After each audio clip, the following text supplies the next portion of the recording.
صلاة تسبیح ما خولی تاسو تبار بار صرف مختصر بدتویم کہ رسول اللہ صلی اللہ علیہ وسلم خپل ترت حضرت عباس رضی اللہ عنہ تا دے ترو دا حضور پاک مبارک او دیر زیاد محبت وسر دے خپل ترسلاتیم دا خلق محبتی یودل حضرت عباس رضی اللہ عنہ راغی نو حضور پاک مبارک تے دا باز مرگرو نگیلا وکلا ویدہ اللہ رسول وی خلق زمونگا آغا سے خیال نساتا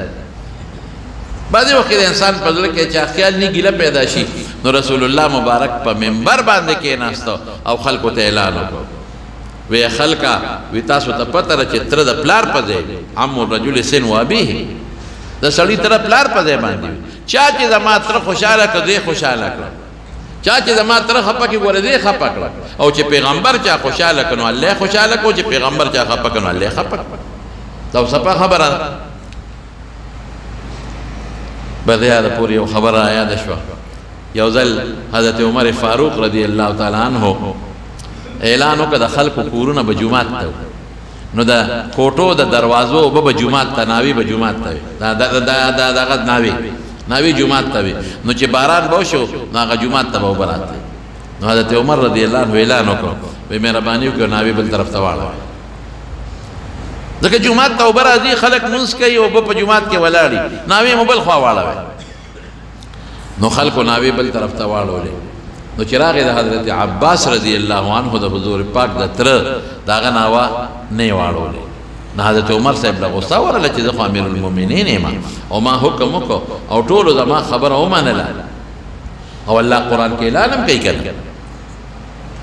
یا ایوہ الذین آمنوا اتبعوا اللہ ورسولہ و اولی الامر منکم کہ دا اللہ تابعداری بکے دا اللہ دا رسول بکے او دا بادشاہ بکے حکم اسلامی بادشاہی نو دا ما حکم تابعداری و نشوا نو حضرت عمر صاحب سر لرگیو پاگی اغناو والا نوے غلو وی داولی نر لرگر داولی ناخوا کے نو حضرت عباس رضی اللہ عنہ تا چاوی چی ناوخ وی دا پر لرگیو والا وی غلو اغوی دا ناوا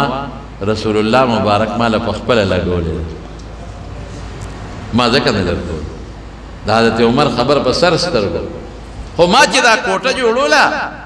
او دا ناوا میں کل لگولا نور حضور پاک مبارک پخپل راو خطا او خطا او لگولا او دی ناوی تے او لگولا دا ناوی را پخپل مبارک لا توی خوا دے دیتا مینا چی عمر سے پتہ لگی دا وی عباس تا ما تا وی ولینا دا ما سا غلطی اکڑا اگا ناو چه حضور پاک پخپنو مبارک اللہ سو اغیتا تو پڑی کڑی دی او اغیتے بیا خط خود دا وغی لگولی دا دا ما نسا غلطی شوا ویرا شہادت عباس دا واپس لگل ما نا غلطی شوی دا نوی داو بلگا واپس وینا دا سے نکر نو حضرت عمر سے بوتے ٹیٹ شو ٹیٹر او حضرت عباس پخپلو گو دا پاسا سور کو او براو خی جدا ناو واپس لگا دا ردی صدا شو چه ماولی دا سی کردی نو اغی عباس رضی اللہ عنہ تا حضور پاک مبارک کو فرمائل وی اے عباسا اے زماتر یا عما تا تا یو تحفہ ندر یو ڈالے ندر یو بہترین شیدتا نخی دا سی شیدتا خیمہ چه کستاد گناہونا دا دریاب دا زگم ری اللہ بیرتا معاف کی او ستا وارد او لوی او ستا پٹ او خکارا او زاڑا او نوی ٹول برتا خدای معاف کی وطیوی دا اللہ رسول ولی نوی خایا دا صلاة تسبیح ہوتا نبیہ وطا حضور پاک مبارک فرمائل وی کروزانے کولی شن روزانے کروزانے نشی کولی افتہ کی اوزلو کا افتہ کی اوزل نشی کولی میاش کی اوزلو کا میاش کی نشی کولی نو کال کی اوزلو او کا کال کی نشی کولی پا عمر کی خوی اوزلو نو زمانگی رمضان کے تخصیص نشتا پا حدیثوں کے ومانگی رمضان کے خلق دا ذکر خایو کہ پا رمضان کی دی صلاة تسبیحوں کو دام رہ ثواب شو لکا دا رمضان نا بغیر کی دی اویا کرتا کری دا گوری پا صحیح حدیث ثابت تی دیکھیں یو حدیث ننے دا حدیث و ناقدین و جارحین دا اغوین دا روایت ثابت تی چې دی یو روایت کمزورې دی نو بعضې خلک په هغې ردونه کوي نه نه نه ډېر مضبوط روایت دی او په ډېرو سندونو باندې دا منقول دی د رسول الله صلی الله او تعامل د امت په هغه وخت نه اوسه پورې شروع دی دوه طریقې یې دي ترمذي شریف کې یوه طریقه خو هغه دا ده چې سړی دا هغه طریقه لږه مشکله ده زه به د عبدالله ابن مبارک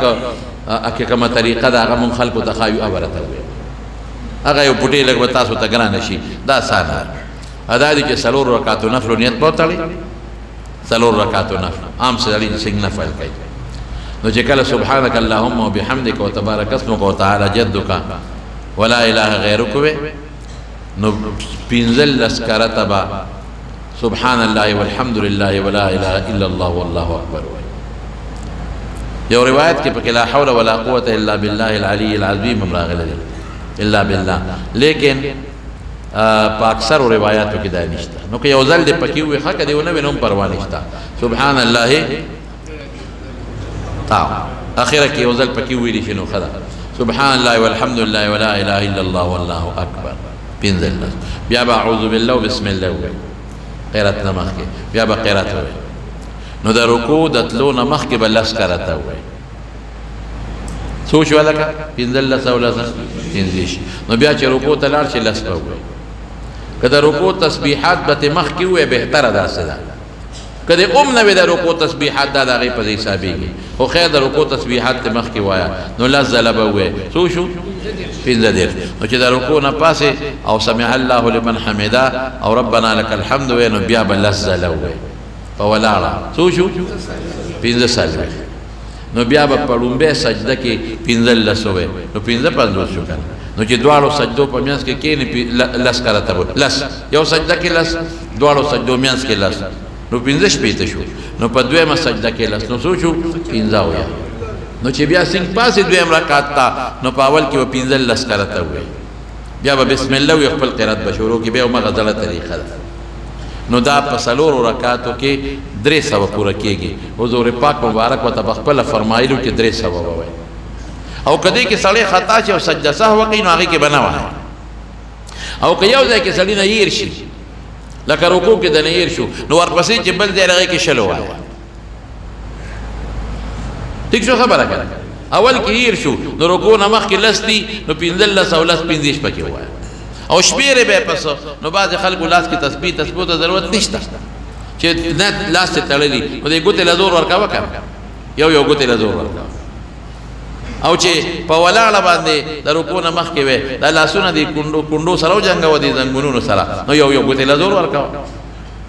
په سجده پروت دی نو دا ګوتې په لاسو ګوتې په ځمکه پرتې دي یو یو ګوتې له زور ورکوه د اسانه طریقه ده نو صلات تسبیح ورته وایي همدې ته چې تسبیحات دي پکې ښه نو دا به که خیر انشاءالله په کوم وخت کې چې نفل کېږي هغه ټیم یې کوئ سهار مانځه نه پس او مازدیګر مانځه نه پس یې مه کوئ او نور خطو نور پرېوتو د زوال وخت کې مه کوئ او باقي هر ټیم کولی شئ او زنانو ته هم دا بیان کې ښه کوئ به انشاءالله یو بله طریقه هم د حدیث کې او خدا دا چې هغه لږه مشکله به دا تاسو ته لږه اسانه ده عبدالله ابن مبارک دا نقل کړې ده او ترمذي کې مشته نو دا لږه بهتره ده نو دا به صلات تسبیح به انشاءالله العزیز وایه دا روجې قیمتي کې ثوابونه پکې